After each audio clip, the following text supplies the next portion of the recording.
కొనసాగుతుంది? ఏమీ లేదు. ఇంతకుముందంటే ఏదో ఒక రకమైన పథకాలు అనేవి వచ్చాయి. వస్తున్నాయి బట్టి కొద్దిగా అట్నే పొలం కావాలి. ఇవన్నీ దానగలే, మొత్తం పొలాలు మొత్తం దానగలే, రేట్లు లేవు. మద్యం పరిస్థితి ఏంటంటారు? మద్యం పరిస్థితి ఎలా కొనసాగుతుంది? రేట్లు తగ్గాయి అనుకుంటా, మరి మందు బాబులకి ఏం తగ్గిలా.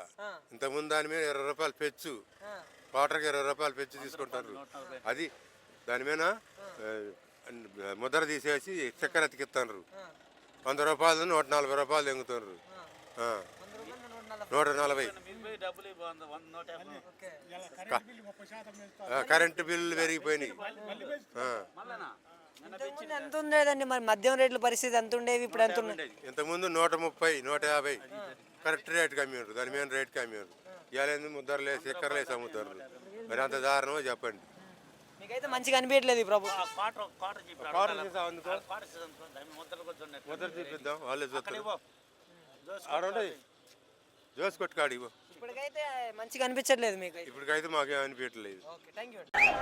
నిన్నే మీరు చూశారు, మా తమ్ముడైతే రెడీగా వచ్చాడు క్వార్టర్ బాటిల్ తీసుకొని.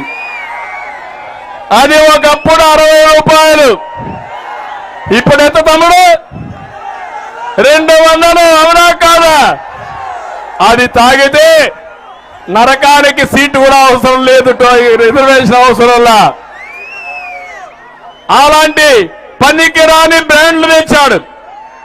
నేను అందుకే హామీ ఇస్తున్నా, భవిష్యత్తులో నాణ్యమైన మద్యం సరఫరా చేసే బాధ్యత, మీ ఆరోగ్యాన్ని కాపాడే బాధ్యత తెలుగుదేశం పార్టీ తీసుకుంటుంది.